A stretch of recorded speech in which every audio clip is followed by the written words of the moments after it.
Greetings, mortals. I'm the Archivist, and today I'll be explaining the Infinity Blade Iceberg chart that I posted to the community subreddit a few weeks ago.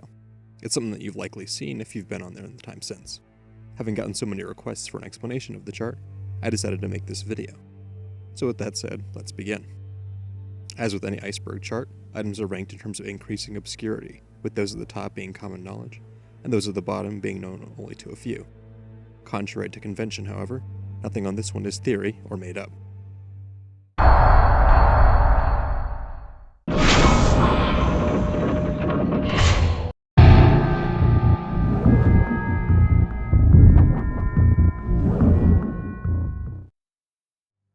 Starting with level 1, on either side of this tier are Infinity Blade Awakening and Infinity Blade Redemption.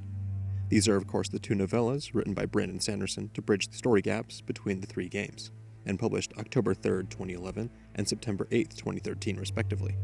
Also on this tier is Fortnite, which refers to the introduction of the Infinity Blade as a melee weapon in the game in patch 7.01. Though it's been removed from regular matches, it can still be wielded in select game modes. As a quick note before moving on, I did move Vote the game to level 3 since it didn't really feel like level 1 material. More on that later.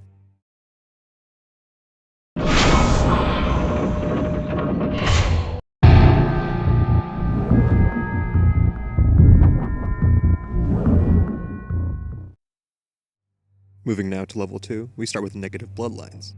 This refers to the alternate game modes that you can access in the first and second games by deliberately disobeying the tutorial and dying.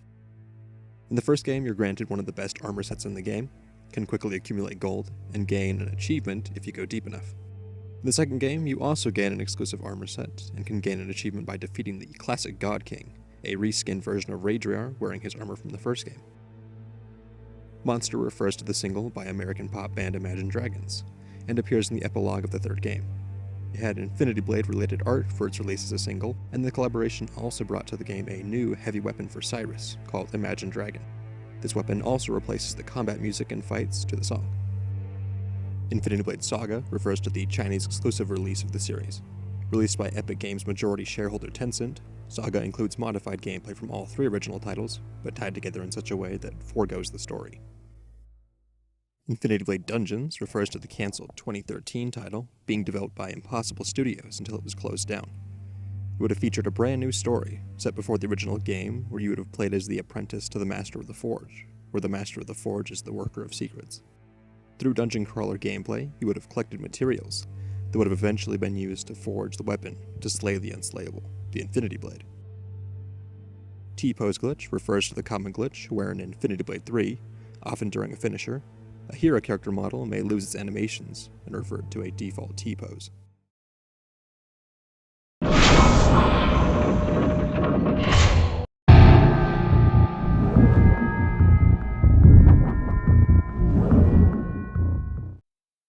Now on level 3, we find Pepsi Man Rith, another glitch in Infinity Blade 3, where minor antagonist Rith may lose his intended texture and instead appear in varying shades of blue.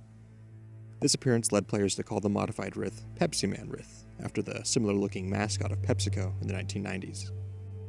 Pen refers to the comical interaction between Cyrus and Issa in Infinity Blade Awakening, in which Issa offers Cyrus a pair of pens in trade for the Infinity Blade.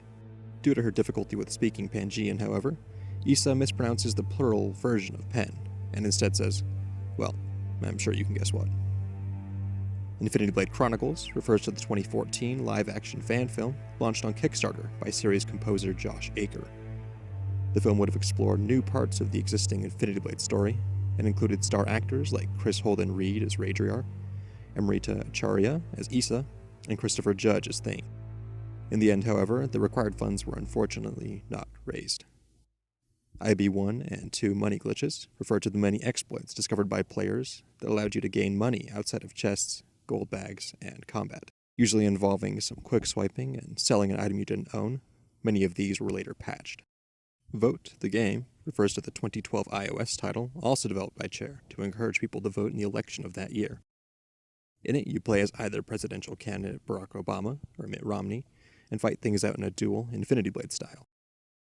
Even though this item is about as related to this series as Fortnite, it has become extremely rare after being discontinued after 2012, as no IPA files for the game seem to be available online. Project Sword refers to the codename for what would become Infinity Blade, and the demo shown off at the September 1st, 2010 Apple keynote.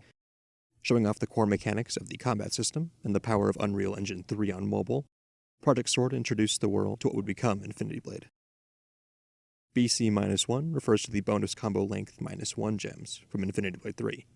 Considered an essential gem for maximizing damage in the higher levels, each gem equipped allows you to reduce the number of swipes needed for a bonus combo. And with the right weapon, like Keldrew for Cyrus or Tyrian for Issa, can allow you to do a bonus combo every hit. The Tamil ring refers to the item in Infinity Blade 3, so named for the prominent YouTuber Tamil Channel, who published detailed guides for the games.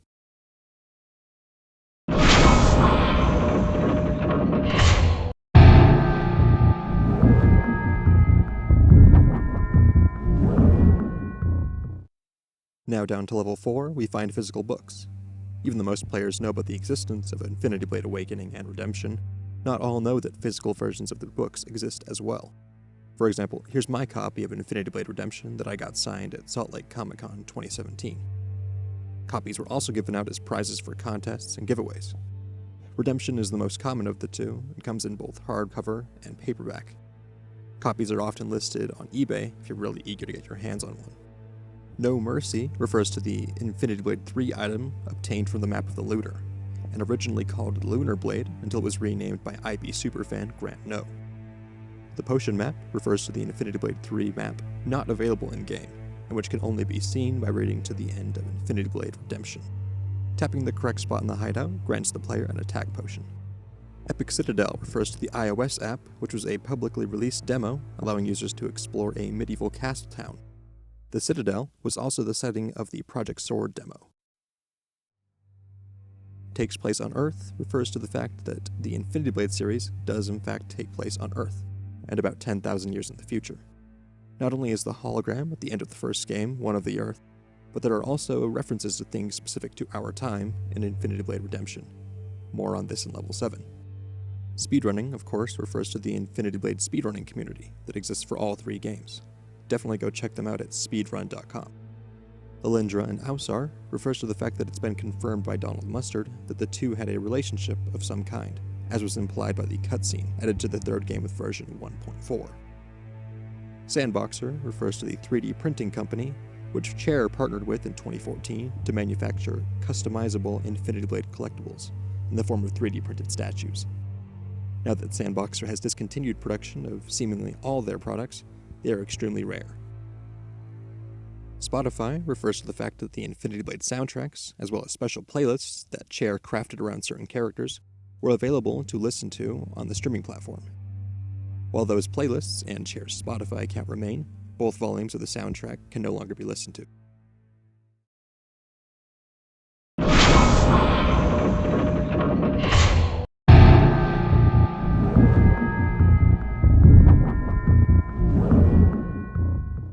Now on level 5, we come to Infinity Blade, Piles of People, which was a joke made by the Mustard Brothers on part 1 of the Infinity Blade Lore Explored video series they made with IB superfan Grant No. In talking about what would happen if humans developed a way to become immortal, they explained that of course it wouldn't be something distributed to the general populace. Otherwise, people would continue to have children but not die, and you'd end up with the issue of being unable to feed billions of people. Following this, they said, what would happen? Or they're immortals, they don't. Sorry, they just are all lying around. They're all lying there in piles of people. So we just have piles of people everywhere suffering, you know? Which I guess that could be a cool game. The piles of people. There's our next game, Piles of People. Yeah. Okay. That's the next Infinity Blade game. Yeah, Infinity Blade, Piles of People. Infinity Blade Effects was the port of the original game made for arcades. Released on October 28, 2011, the game is played on a 46-inch touchscreen, though I've heard that it's a bit unresponsive at times and hard to play. IB Superfan refers to the contest held by Chair in 2014 to find the Infinity Blade Superfan. Held between February 13th and March 13th, 2014, Infinity Blade players everywhere were encouraged to post something that showed the world why they were the ultimate fan. The contest concluded with Grant No being named as the winner. Along with a visit to Chair HQ, Grant also accompanied the team to Salt Lake Comic-Con 2014 and got to name the aforementioned in-game item. Cuero and House Core refers to the fact that it has been confirmed by Donald Mustard that Cuero is from House Core, something that many suspected from the name of the Cuero's cache map in Infinity Blade 3. Donald Mustard specifically revealed that Cuero is from the House of Kor and was Lilindra's chief general, who oversaw her elite guards, the Cuero Shino. Man, would she be pissed if she were found out that Rageryar had him hidden away. 47 Ronin refers to the 2013 film starring Keanu Reeves, which had a tie-in event with Infinity Blade 3. In the Clash Mob, players had to kill a collective 4.7 million giant samurai to win the Ronin Katana. This item for Issa was exclusive to the event. Sergeant Pinkleton refers to the inside name for the Dark Fiend from Infinity Blade 2. In the Art of Infinity Blade video, art director Adam Ford ends the video by commenting on the funny names that they have for characters, saying that, "It's funny, the stories that people don't hear are the funny names that we have for the characters, so I think of them through their funny names. So we have a guy named Sergeant Pinkleton, but I don't know what his name is in the game. What is his name? The guy that comes out of a little box." Maybe you have a name for him. It's Sergeant Pinkleton to me. Rainbow Worker refers to another visual glitch in Infinity Blade 3, much like Pepsi Man Rith. In this case, however, the Worker of Secrets, and sometimes other titans like Gortoel, will take on a pitch black appearance, with flecks of different colors on the edges of the model. Infinity Blade 3 Compendium refers to the digital book created by the members of the Epic Games Forum to collect knowledge about the game. The 267-page book details all things Infinity Blade 3, from story, gems and potions, combat, advanced techniques, and more. For anyone new to the game, I would highly recommend checking it out.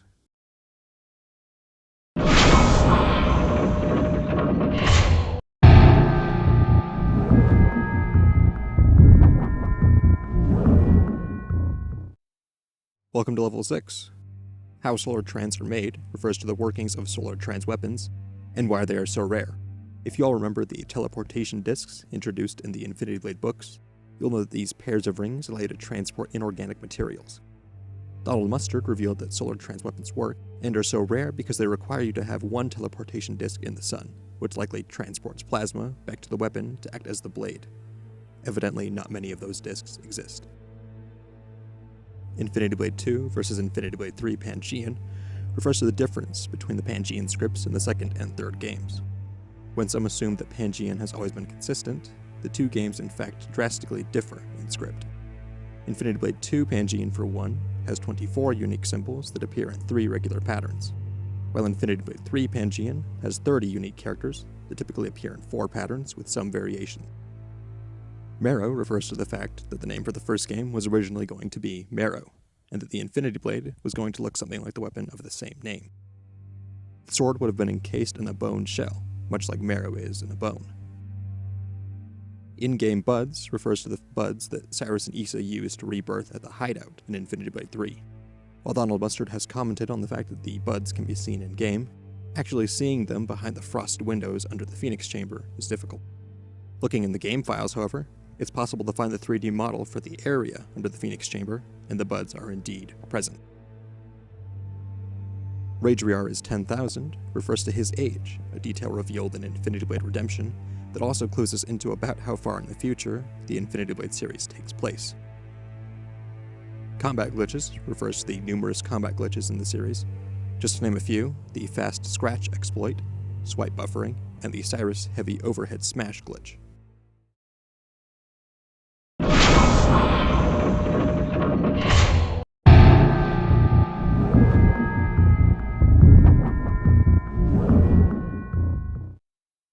Level 7 starts off with the Infinity Blade Parody magazine. This was a small paperback booklet given out at various times through contests, sometimes in a set with the other books. The booklet is a parody of the Highlights Kids magazine, and includes Infinity Blade related content to match, like a cookie recipe, maze, and a Find the Hidden Objects puzzle. It takes place in the Mediterranean, builds off the mention of the Earth and the tiers above. For those who don't know, the Infinity Blade story takes place on the land in and around the Mediterranean Sea. For example, the island of Lantamore, where the Dark Citadel is modern-day Sardinia, Italy. Outsourcing refers to the fact that while art direction and programming of the games was mostly in-house at Share, with assistance from Epic Games, lots of 3D modeling and asset creation was actually outsourced to third-party studios like the Polish studio People Can Fly.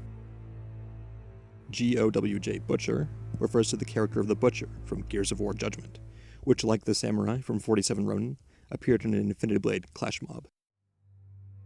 American Ninja Warrior refers to the popular American television show in which contestants try to complete a challenging obstacle course and move on to the next round. The Infinity Blade actually made an appearance on the show when Scott Stoddard, lead animator for Chair, and the guy responsible for kicking you all in the face in-game, went on the show. Stoddard appeared in seasons 8 and 9 in Oklahoma City and Denver, respectively.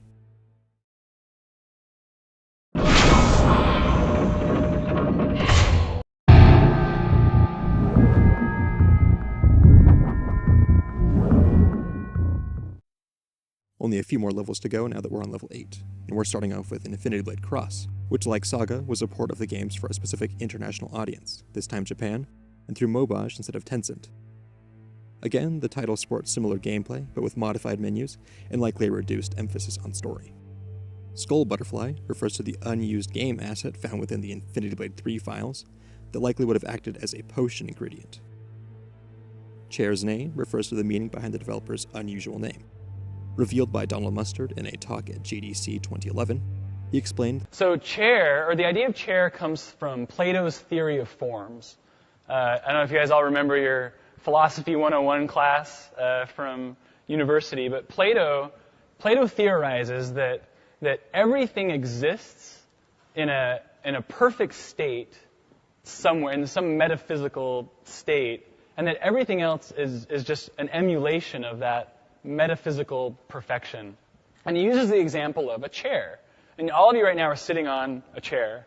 But if you look around through GDC, you'll see lots of different chairs that look different, but all follow the same function.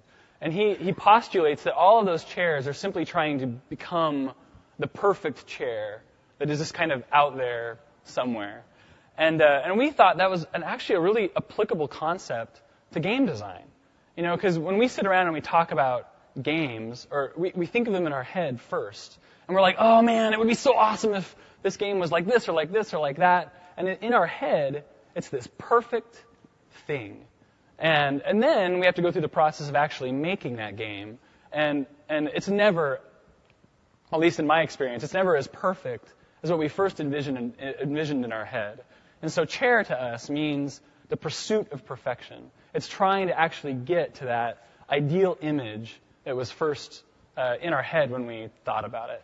And that's something that we really try to bring to our games. iBlade was a 3-episode miniseries from Rooster Teeth inspired by Infinity Blade, and that premiered on YouTube in 2014. The story follows Russ, the son of the head of iBlade Industries, a company that manufactures Infinity weapons. When he's not picked to be the new head of the company, Russ starts on a journey with his coworker Kate to investigate corruption within the company. It's a fun series with some good jokes for Infinity Blade players who know their stuff. Unused magic refers to the various magic symbols found within the game files that don't correspond to magic spells available to be cast in the actual game. These include a heart symbol, a semicircle, and an infinity symbol. The full sprite sheet is shown here.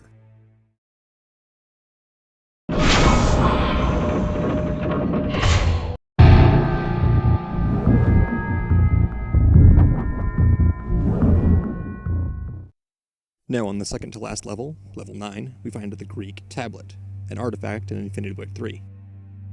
While I was working with Grant Noah on deciphering the Pangean script, the both of us went about visiting each in-game location and collecting screenshots of each sample of Pangean.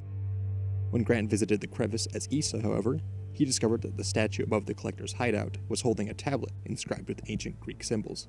Pulling the texture from the game files shows us exactly what it says, though, like many other things in Infinity Blade, it appears to be no more than gibberish. If you know ancient Greek, though, and can say otherwise, definitely hit us up on the Infinity Blade Discord. Golden Record is the next and final item for this level. Some of you may be aware that the probes launched by NASA in the 1970s contained certain messages meant for any extraterrestrial civilizations that came across the probes. On Pioneer 10 and 11, for example, launched March 2nd, 1972, and April 6th, 1973, respectively, this was the Pioneer plaque, which included symbols meant to indicate where the spacecraft originated from and who made it. Later, for Voyager 1 and 2, launched September 5th, 1977, and August 20th, 1977, respectively, this was the Golden Record. Inside a case engraved with instructions on how to play it, the golden record contains 116 assorted images and the sounds of Earth, a collection of various recordings ranging from greetings in different languages to music and sounds from nature. Now, how does this relate to Infinity Blade, you may be asking? Well, if you look closely at the worker's collection of artifacts in the Ark in Infinity Blade 3, you'll see that one of the golden records is actually on display. Does this mean that the worker or someone took it off of one of the Voyager spacecrafts? This certainly seems to be what's implied.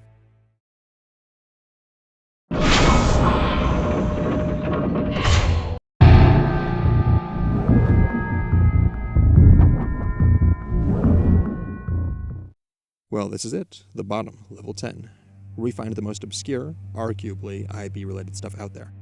Starting with Kiss Chassis, or Kiss Chassis. Some of you may know that this was an Australian rock band from the 2000s, and for those that do, you may recognize the cover art for their albums Hymns for the Non-Believer and their single Strings and Drums.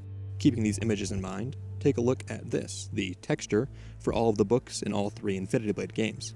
Now take a look at the images in the bottom left and bottom right hand corners. They may look a little familiar. Horatio Southgate is another real-world name and refers to the Protestant Episcopal bishop and missionary who traveled the Middle East and lived throughout the 19th century. His name is worth mentioning in this video as one of the few lines of text that can be made out from yet another piece in the worker's collection, this document.